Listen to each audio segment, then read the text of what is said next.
on the topic of courage, even as about a half a century ago, there was something called the Woolworth sit-ins. We still today talk about how it was a pivotal point in the civil rights movement in the United States of America, right here in Greensboro, North Carolina, just down the road. And one of the people that was part of that was a skinny little teenager. I think you were wearing glasses back then. And his name is Clarence Henderson. And Clarence is going to join you right now for a few minutes to talk about civil rights as it is today, 2014. Please welcome the courageous and my friend, Clarence Henderson. Come on up, Clarence.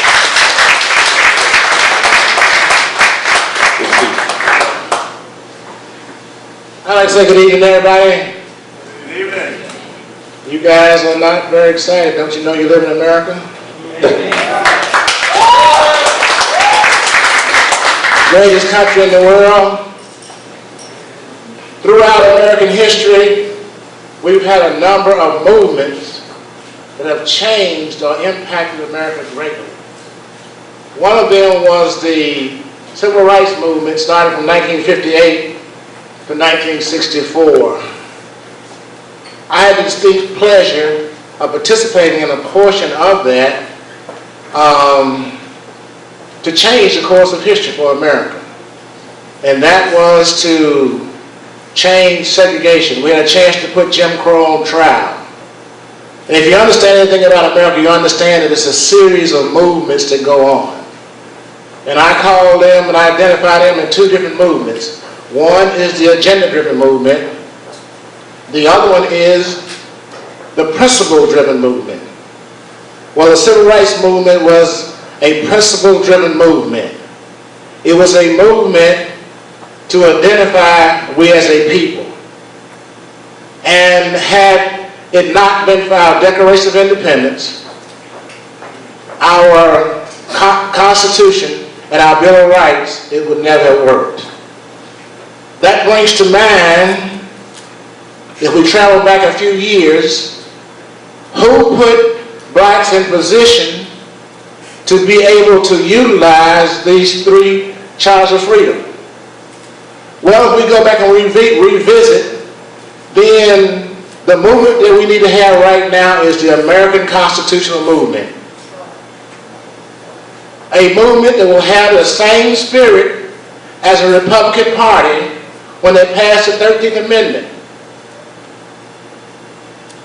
abolishing slavery. The 14th Amendment, giving black men citizenship. The 15th Amendment, giving blacks the right to vote.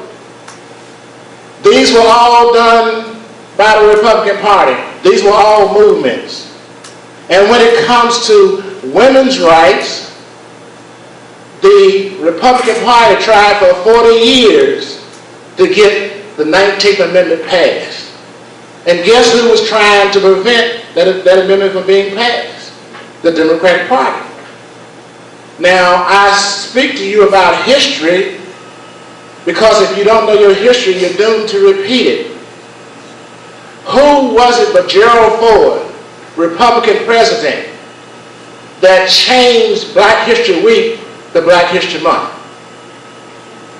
When you begin to look at our history, then we see a great transformation of misinformation whereby the Democratic Party has taken credit for things that they have not done.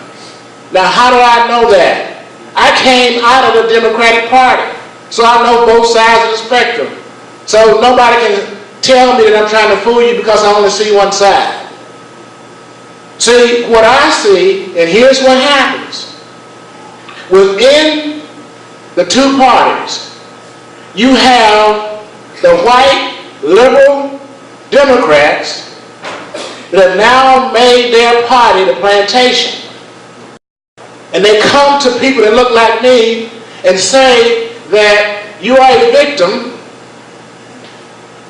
you cannot do what needs to be done, you are a survivor, but I'm here to tell you that I'm not either one. I'm an overcomer by the blood of the Lamb and the word of my testimony. And I can do all things through Christ who strengthens me. Therefore, The Republican Party has a challenge to tell the history of what has been done. The values of the party is astronomical.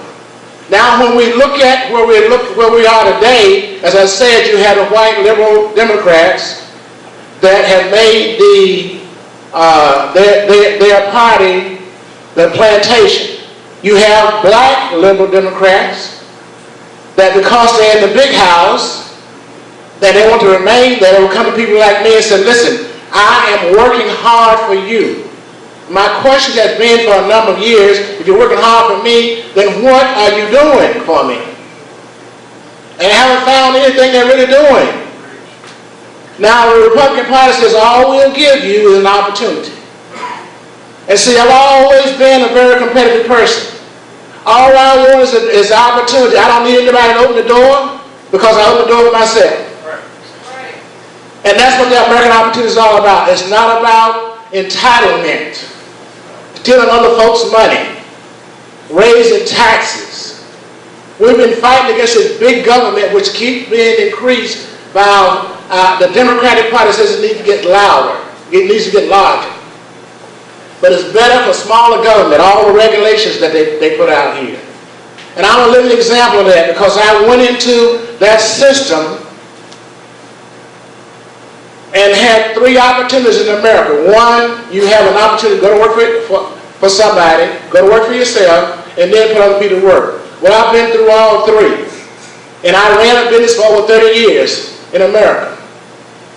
And what has happened is that through regulations, mostly by the Democratic Party, are part of the things that we used to do in the housing industry, lending people to buy houses, that we got put out of that business by over-regulation.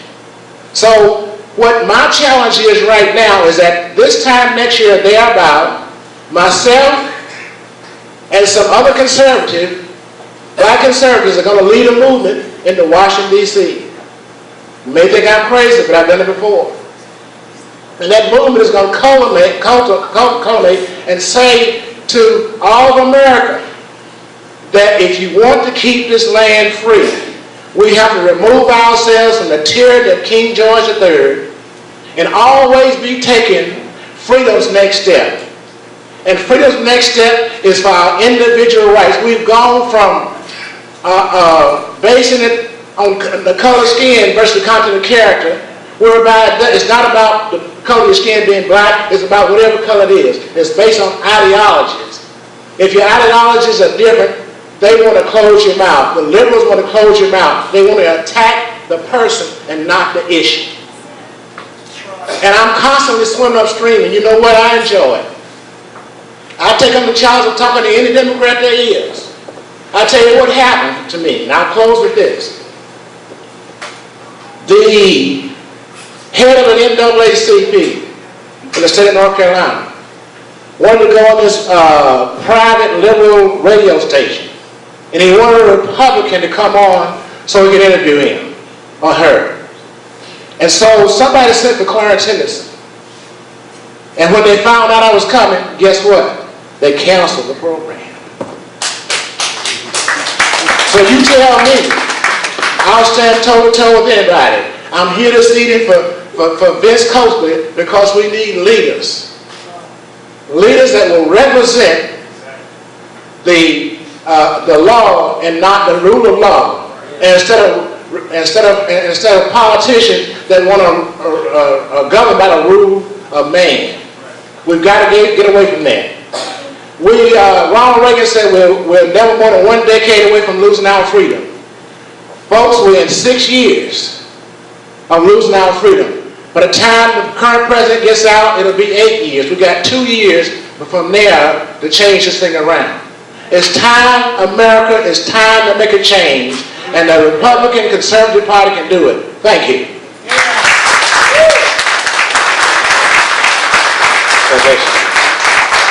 God bless Clarence Henderson.